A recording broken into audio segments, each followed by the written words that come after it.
an interesting aspect with the government funding nowadays. I just got a note from Human Resources at Argonne, please phone home. I'm wondering. In any event, the talk today, preconditioning effects on cobalt-containing catalysts. They've been promoted and unpromoted.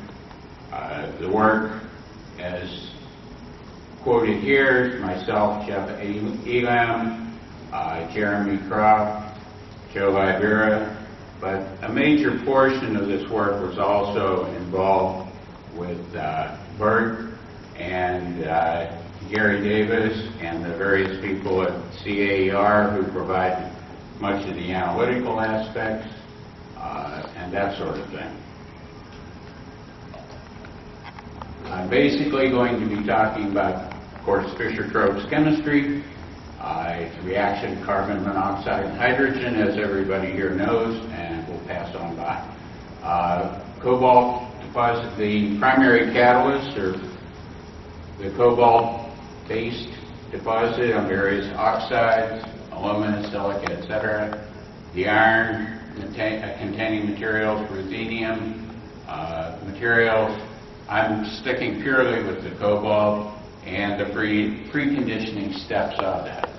The initial steps of the reaction is cobalt-3, O4 going to COO, going to the metal, and it is believed that the metal is the active actual catalyst that's going into it.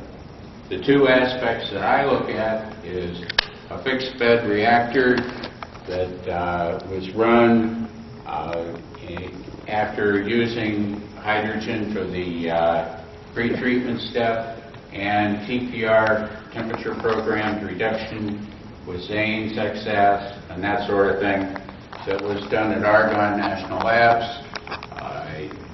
And again, to me, I got a lot of free analysis of the interaction with Burt and Gary and others here.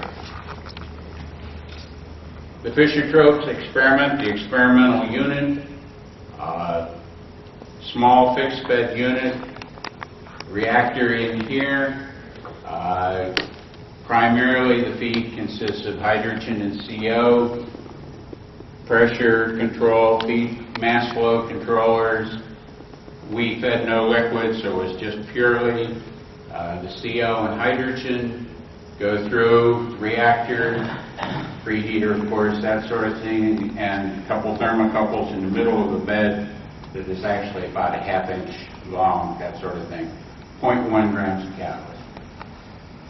We run through some wet ice traps to pull out some of the material that may be of a higher molecular weight, though we didn't really have any to speak of. We have the potential to go through a dry ice trap, but that always gave us problems, so let's say we avoided it. Back pressure control, a little bit of a trap, just more to observe what was going on in the reactor and the legs.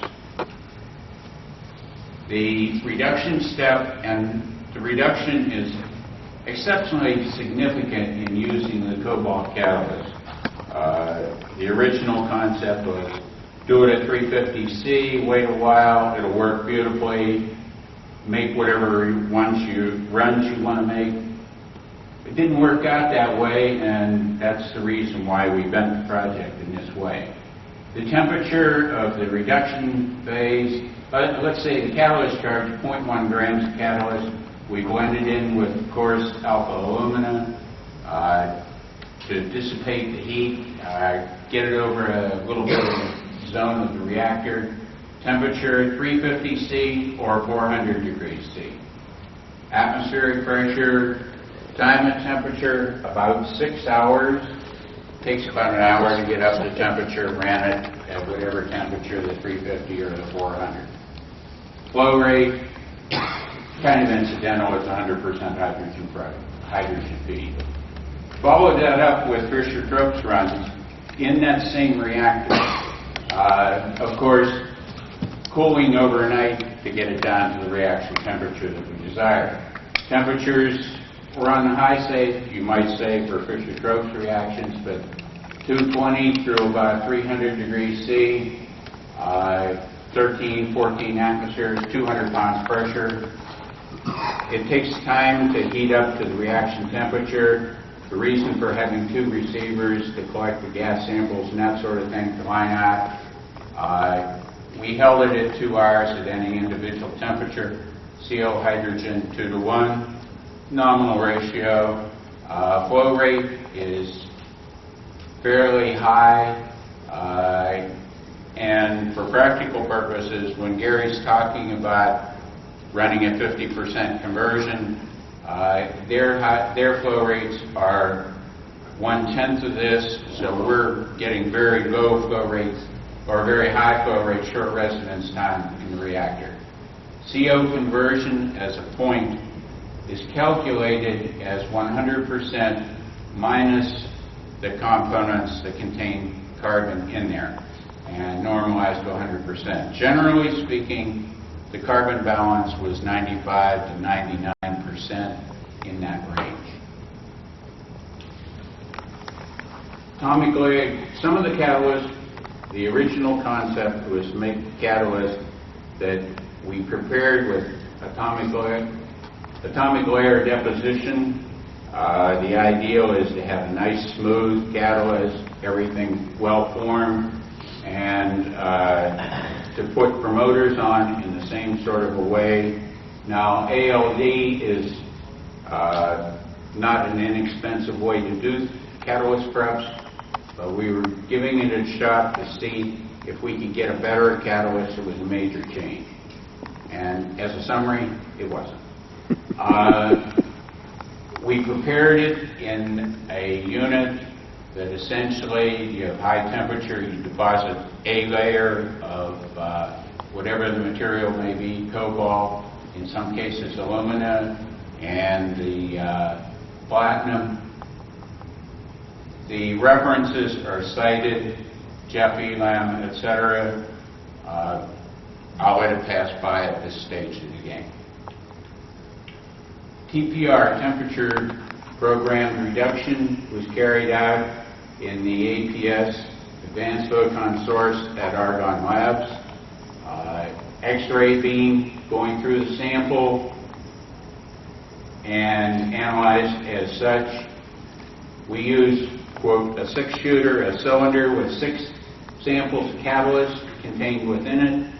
This is held in place for a period of time, step, and run around in a circle. It's calibrated such that you are hitting the same point on each cycle around the 6 steps of the catalyst. It went from room temperature to roughly 800 degrees C, about 1.2 degrees per minute. It was a very small sample of catalyst for the transparency of the X-ray. 3 milligrams of catalyst. It's running at 1 atmosphere and a hydrogen flow across it. The X-ray absorption, again, Gary would be the better person to answer the questions in looking at this. Hexanes is the initial area in the absorption versus energy. It gives the types of central atoms, oxidation step, that sort of thing. The X-AS has such things as a number of neighboring atoms, the distance neighboring atoms, the types, and that. This is where I got the pre-analytical aspects of the thing. I, in essence, passed it along to Gary, and lo and behold, magic numbers appeared afterwards. And I greatly appreciated that. My primary aspects were the catalytic reactor aspects. You start out at low conversion levels, and you have an iron reactor, stainless steel reactor. If you have the stainless steel reactor itself, you get a degree of conversion over the temperature range, either with an alpha alumina catalyst or an empty reactor. We coated that stainless steel reactor with a little bit of aluminum by APS or by ALD, you'll notice that it knocks down the amount of conversion so that we have a low level of background during the run. In some of the comparison of materials, ALD cobalt deposition versus incipient wetness, IWI it should be. The incipient wetness was carried out at CAER labs. 0.1 grams catalyst. This is basically an introduction slide. 400 degrees C reduction, the higher temperature. And you'll notice in going down the scale, again, empty reactor, 9% cobalt, the 11% cobalt, 17, 25, and the idealism of the ALD giving a better catalyst is rather well demonstrated here. Incipient wetness at 15% was more effective in a conversion of CO conversion versus temperature than the ALD prepared catalyst. So we went to more emphasis on the addition of the promoters. Now, looking at the difference between 350 and 400 degrees C reduction, in going from the background reactor, 350, 400 at the 9%, these were the incipient wetness cobalt catalyst. The 17, promoted, unpromoted, promoted, unpromoted, this being the CAER catalyst. Pardon me, these were the ALD catalysts. You can see an obvious step improvement with even the low levels of cobalt promoter.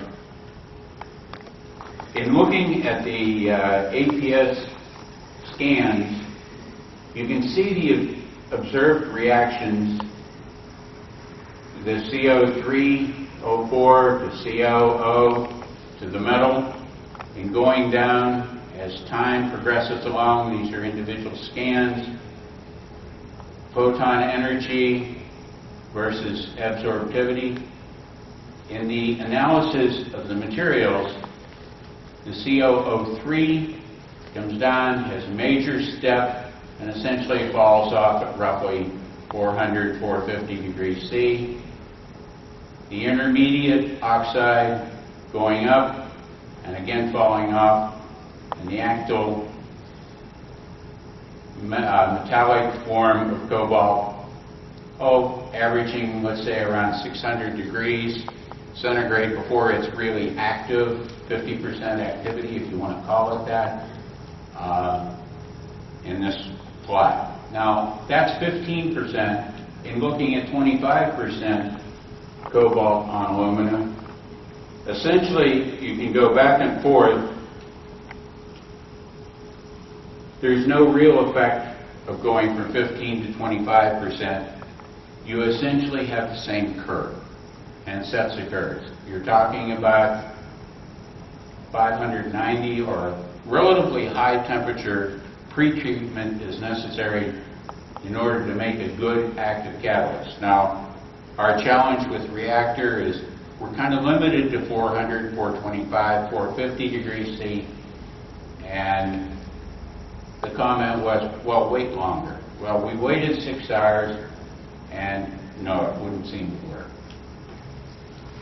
In looking at 0.1 gram of catalyst charge, the 15% at 350, well, again, the reactor itself, 350, 400, we're talking about that significant change. And going up to the CAER, the incipient wetness catalyst was much more effective. When we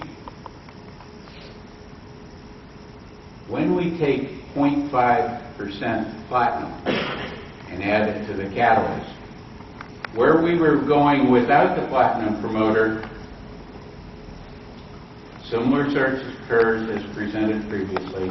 The 0.5%, we're up at about 450 degrees C for that 50% conversion or to the metal itself as the active component. The 0.5% is a greatly significant change in that promoter, and again, the 450 degrees C is the important point. Going backwards. Don't hold the button down.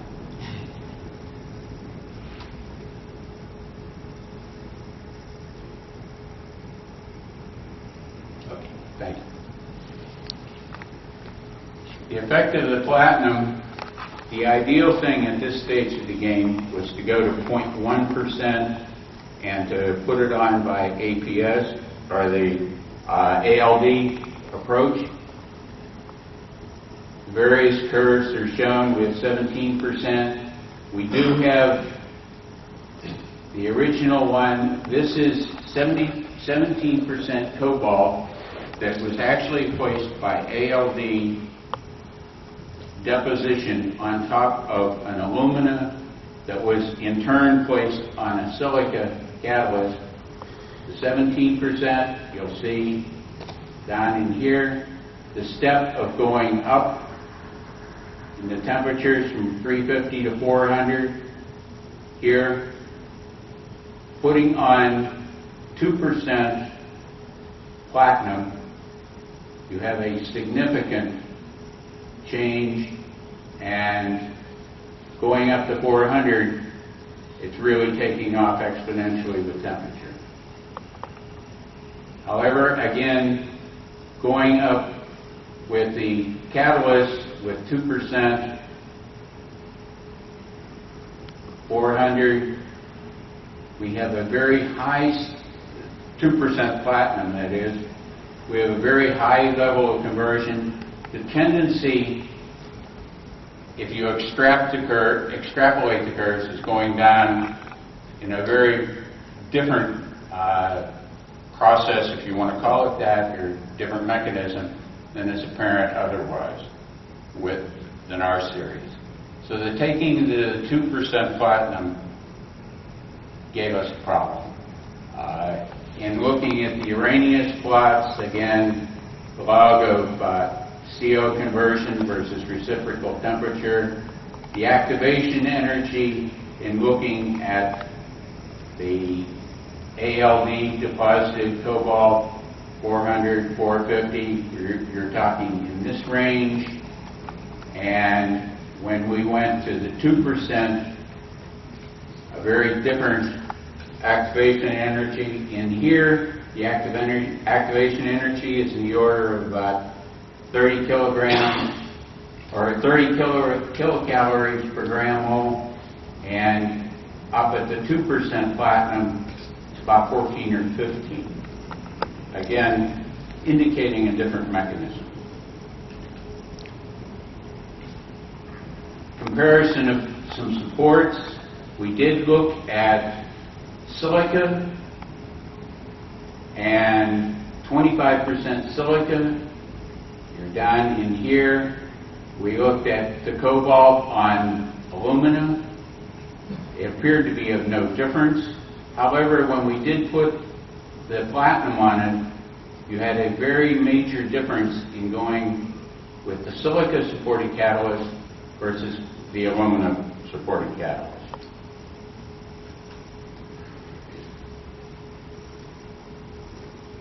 Comparison of sources, again, a similar sort of,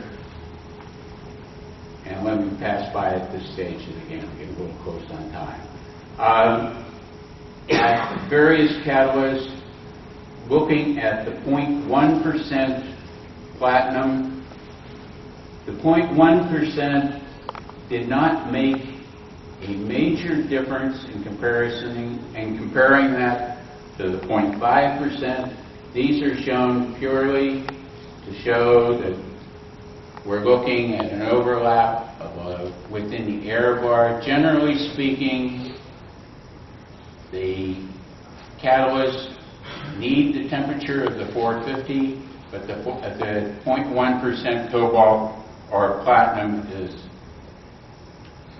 very strong in supporting the activity of the catalyst. Conclusions and observations.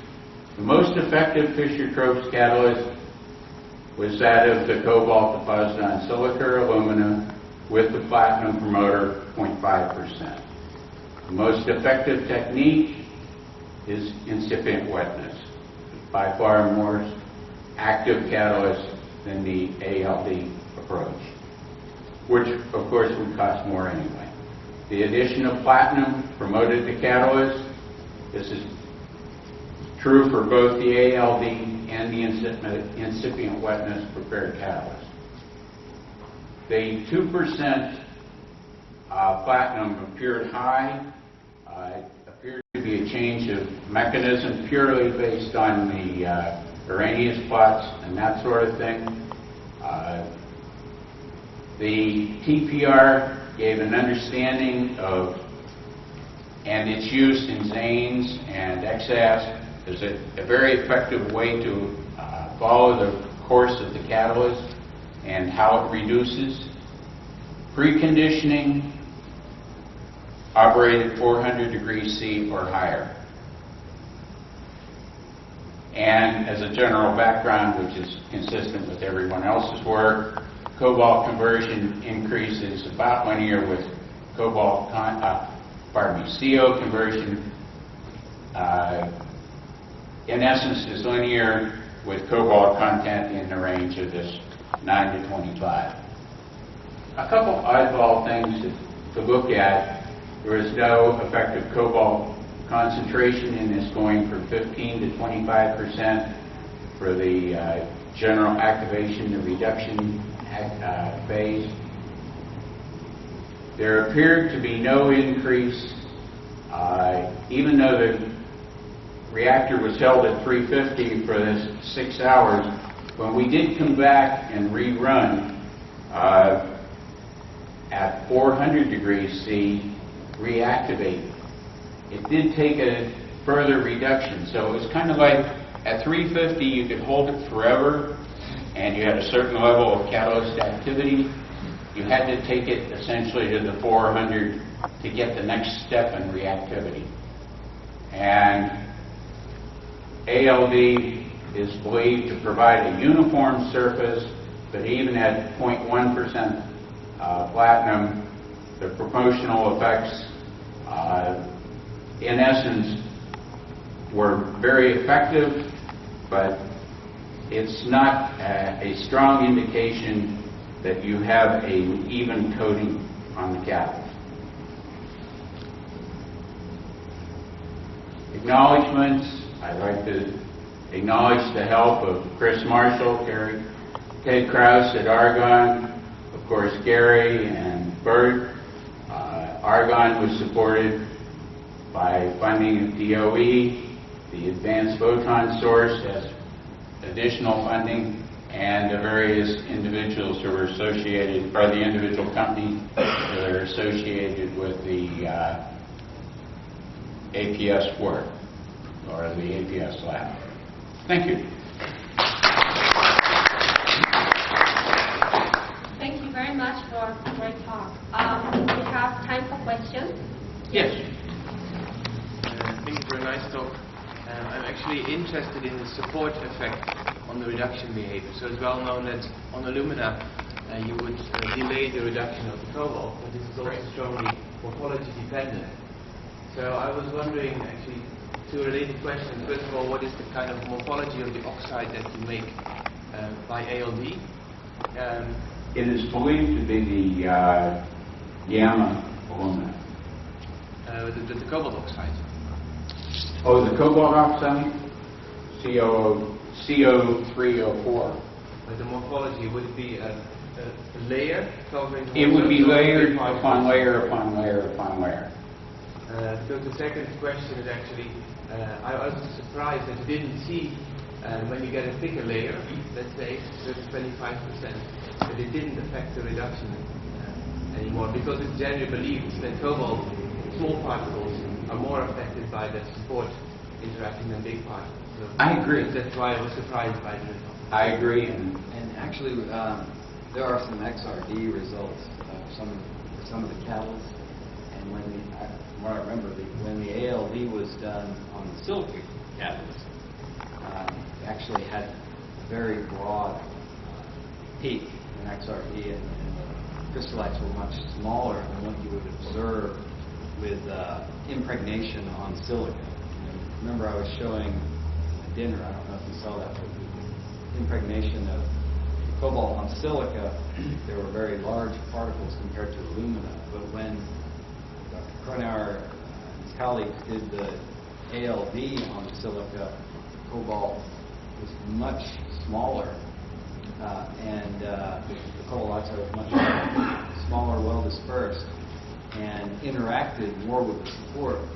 And that's why he's seeing when you add platinum, you get a higher extent of reduction of cobalt on silica. Whereas if you add platinum to cobalt silica prepared by IWI, since it's already, you have big clusters, it already reduces at low temperature. And so when you add platinum, it's not really effective. The silica, the support effect is not so big. Yeah, I mean, the support effect we mainly see with the IWI technique. But when they're doing the ALD method, the interaction is there with both silica and aluminum. Okay. Yeah. The method, I guess, relies on that. Yes, yes. yes. We have one more question from Professor Ford. Yes. The selectivity and the destination is always of much interest.